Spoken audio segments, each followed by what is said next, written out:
A partir de aquel septiembre el secretismo de la relación se hizo aún más implacable. Los cómplices tenían orden de callar como si en ello les fuera la propia vida. Había que aguantar hasta que la Casa Real, que ya había tragado a regañadientes, decidiera hacer público el compromiso de manera oficial. El carácter calculador de la Ortiz queda de manifiesto en el hecho de que permitió que el príncipe se dejara ver y fotografiar con alguna de sus viejas compañeras de cama para despistar a la prensa. El ocultamiento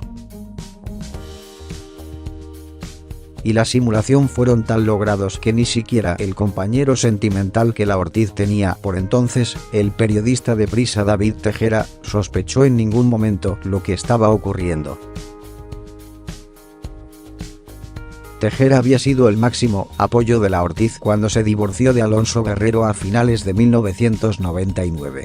El príncipe le había regalado un móvil a la Ortiz destinado exclusivamente a recibir llamadas suyas como medida precautoria. Parece que su relación con el príncipe alimentó el carácter ya de por sí altanero de la Ortiz. En su trabajo no hablaba con cualquiera. Técnicos de sonido, cámaras y algunos redactores dan cuenta de que se comportaba como un ser superior. En los pasillos de TVE la apodaron Leticia la Ficticia. Cuando llegó a la televisión española y la colocaron a presentar informe semanal, la Ortiz accedió a un círculo mucho más selecto. Conoció a personas más importantes y siguió estableciendo amistades con todos los profesionales interesantes que le salieron al encuentro. Cuando salió de CNN+, sus jefes no intentaron retenerla. Diríase que en el fondo respiraron aliviados, porque Leticia ya en el Olimpo no era una persona de carácter fácil cuando aparecía en carne y hueso. Meticulosa, perfeccionista, fría, pesada, nerviosa, parlanchina, curiosa, inquietante, testaruda, agobiante, coqueta, seductora, engatusadora, agobiante, vanidosa, calculadora, lanzada, sobrada. Todos estos adjetivos vienen a la mente de sus conocidos a la hora de definirla. Sabía dorar la píldora, dice uno. Siempre caminó 3 palmos por encima del suelo, asegura otro. Se la está presentando como una periodista de raza, cuando no lo era. Aunque sí tenía un porte majestuoso, señala un tercero. Algunos más perspicaces veían, sin embargo, la cara oculta que se escondía tras esta fachada. No era una persona tan sólida como parecía y se intuía un desequilibrio emocional. No es una persona tan segura como parece. La ceremonia de petición de mano y los sucedidos en torno a ella. Cosas conocidas, en su mayoría. La conmoción que causaron las patadas al protocolo de la Ortiz, el famoso déjame terminar y demás, el enfado de los modistos españoles porque apareció con un traje de Armani. O la joya literaria de Larra que le regaló a su prometido, en la cual se puede leer este pasaje: tolerancia y libertad de conciencia, libertad civil, igualdad completa ante la ley. E igualdad que abra los cargos públicos para los hombres todos, según su idoneidad y sin necesidad de otra aristocracia que la del talento, la virtud y el mérito, y libertad absoluta de pensamiento escrito. Muy idóneo para personas que se colocan en la cúspide del estado en razón de nacimiento él y de matrimonio ella y que controlan férreamente todo lo que se puede y no se puede decir de ellos. De la pedida, la paciencia del rey dolido por las amenazas entre bastidores de su hijo acabó por colmarse durante el coloquio de los tórtolos con los periodistas, en el que el protagonismo absoluto fue asumido por la Ortiz. Cuando le preguntaron al heredero cómo se declara un príncipe, el bobón no supo qué responder y la Ortiz lo hizo por él, como un hombre que ama a una mujer. Don Juan Carlos requirió entonces a Juan González Cebrián y preguntó, con tono de orden, cuánto tiempo más iba a durar aquella incómoda escena. Cebrián se acercó a la pareja y dio por concluidas las preguntas. Cuando se colocaron para la foto, la Ortiz se olvidó de saludar a los monarcas con la exigida reverencia. Aquel era su acto, no el de su familia política. El príncipe, cogido de la mano de la asturiana, tomó también la mano de doña Sofía y la apretó con fuerza, como buscando la complicidad y aprobación de su madre. Don Felipe había lanzado un pulso a la monarquía, pero era consciente de que sin el apoyo de doña Sofía su futuro iba a ser muy comprometido. Con la familia de la Ortiz no había habido ningún contacto previo. Los trajeron para la ocasión, los reyes posaron con ellos sin intercambiar palabra y fue luego, en el almuerzo posterior, cuando por primera vez se encontraron. No se sabe cómo terminó aquel día en palacio. Lo cierto es que al día siguiente, 4 de noviembre, la reina celebraba su cumpleaños y vivió un día triste. Su amadísimo hijo no estuvo con ella. La misma noche del viernes, Letizia Ortiz se había reunido con don Felipe en un país extranjero, lejos de las miradas de los periodistas y de la compañía de su nueva familia política. Letizia no da puntada sin hilo y quería marcar el territorio desde el comienzo. Sabía que los reyes estaban disconformes con su matrimonio y que habían aceptado a regañadientes el pulso lanzado por su hijo. De acuerdo con la Constitución de 1978, don Felipe podía casarse con quien él eligiera, siempre que el rey y las Cortes no se opusieran a ese matrimonio. Y no se opusieron, dice Cunilla, aunque en realidad, añado yo, las Cortes rechazaron pronunciarse en ningún sentido, fuera a favor o en contra. Por tanto, el príncipe podía conservar los derechos a la jefatura del Estado, a pesar de su matrimonio, pero no ocurre lo mismo. La primera entrevista a la Ortiz tras la petición de mano apareció en el diario monárquico ABC. En ella dijo cosas como estas: hasta ahora he sido consciente de todo lo que me está pasando porque ha sido una decisión meditada y fruto del amor que nos profesamos, aunque quiero mantenerme al margen de la vorágine. La anécdota es que su obsesión por controlar la información que circulaba sobre ella ya había comenzado. ¿Lo que dicen de mí es bueno, no?, preguntó a su entrevistador. Las capitulaciones matrimoniales. Más interesante es lo que cuenta sobre los líos que, para la Iglesia Católica, supuso casar a la sin par pareja. Aquí sí que hay un pedazo de revelación en el que el barullo mediático no ha puesto el acento, a pesar de ser del mismo calibre que el tema de las drogas y los abortos. Vamos a ello. La Ortiz sí estaba bautizada y también había recibido la comunión. Pero dice que después de la comunión, su relación religiosa con la Iglesia Católica terminó por completo.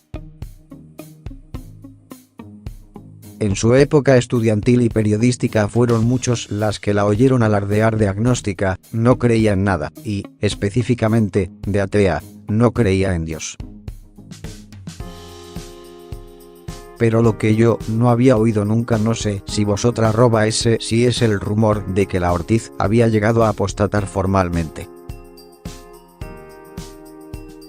En la actualidad es una práctica frecuente entre snobs próximos a la izquierda radical y a los planteamientos laicistas, dice Cunilla.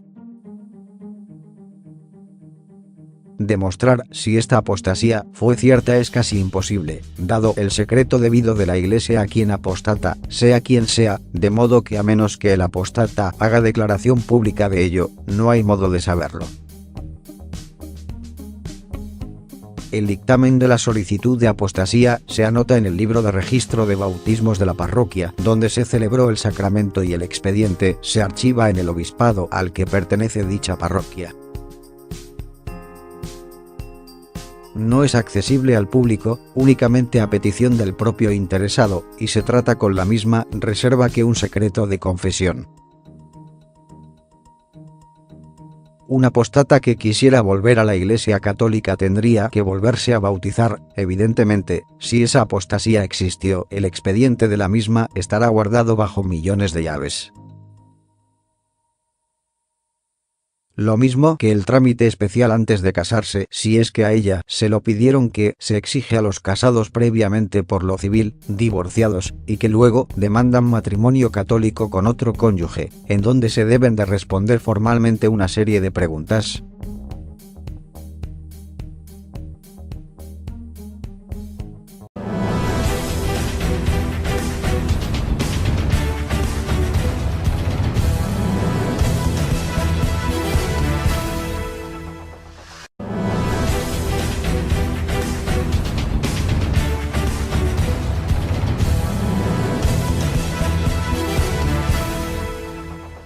A partir de aquel septiembre, el secretismo de la relación se hizo aún más implacable.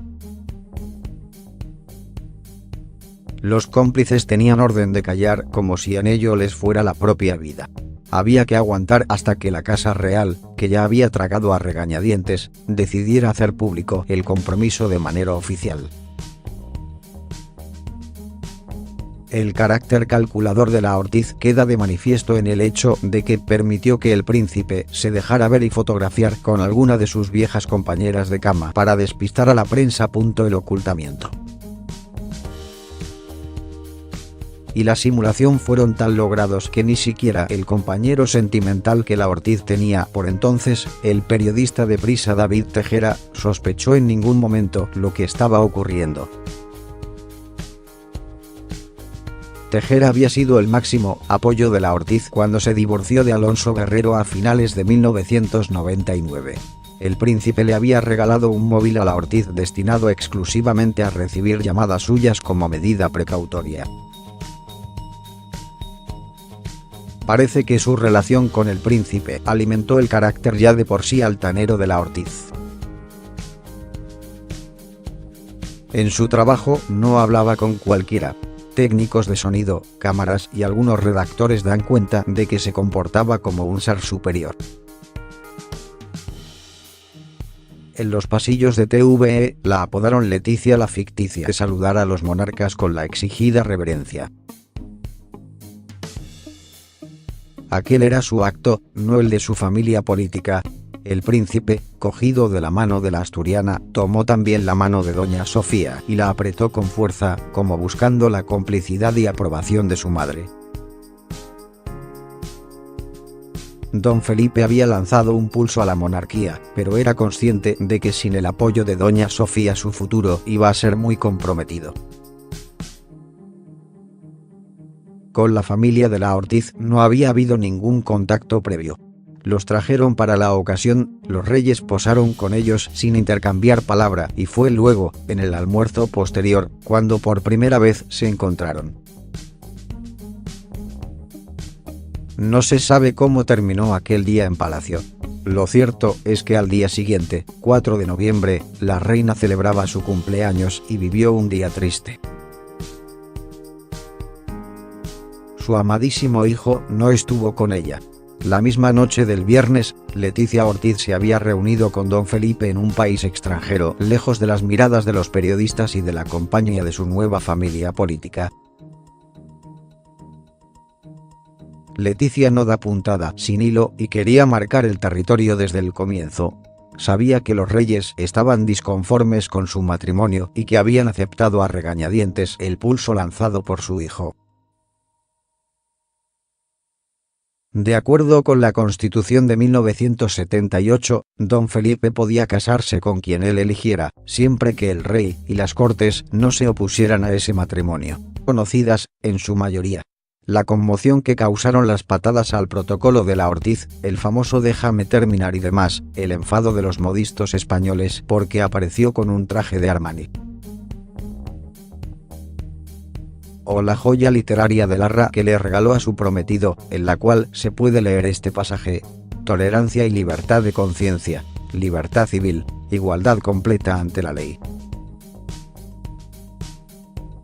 e igualdad que abra los cargos públicos para los hombres todos, según su idoneidad y sin necesidad de otra aristocracia que la del talento, la virtud y el mérito, y libertad absoluta de pensamiento escrito.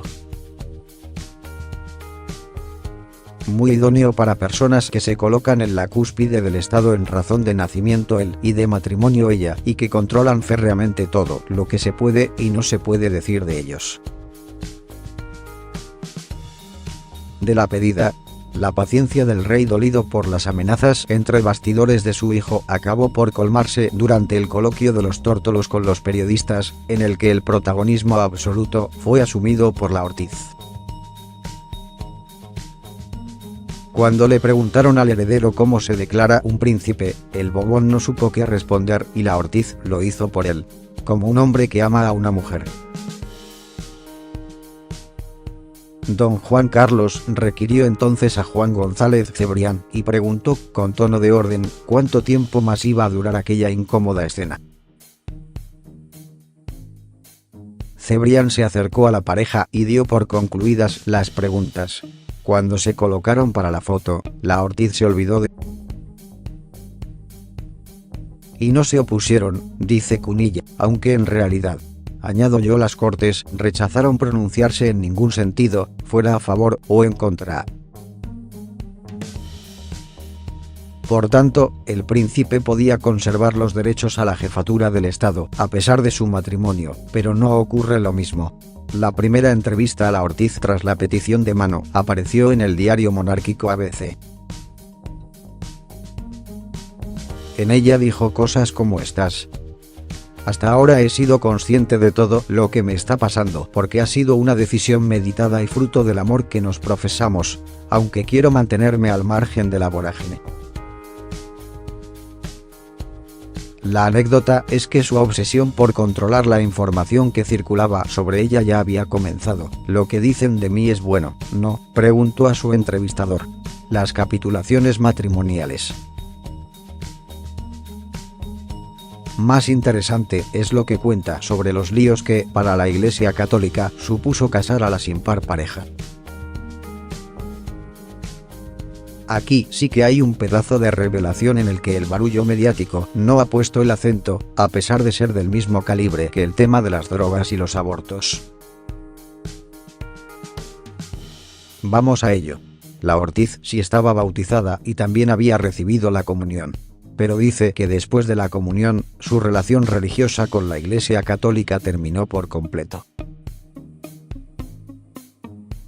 En su época estudiantil y periodística fueron muchos las que la oyeron alardear de agnóstica, no creí. Cuando llegó a la televisión española y la colocaron a presentar informe semanal, la Ortiz accedió a un círculo mucho más selecto. Conoció a personas más importantes y siguió estableciendo amistades con todos los profesionales interesantes que le salieron al encuentro. Cuando salió de CNN+, sus jefes no intentaron retenerla.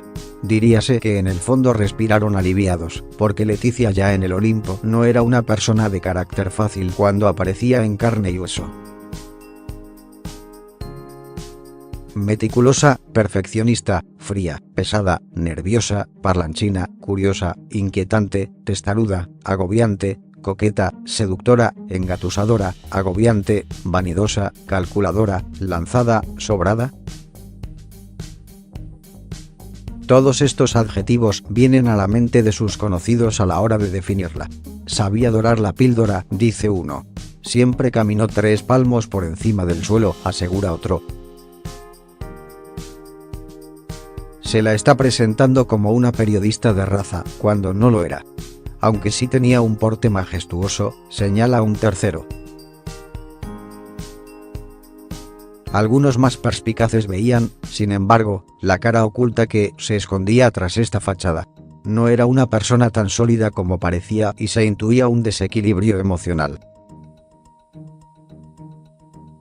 No es una persona tan segura como parece. La ceremonia de petición de mano y los sucedidos en torno a ella. Cosas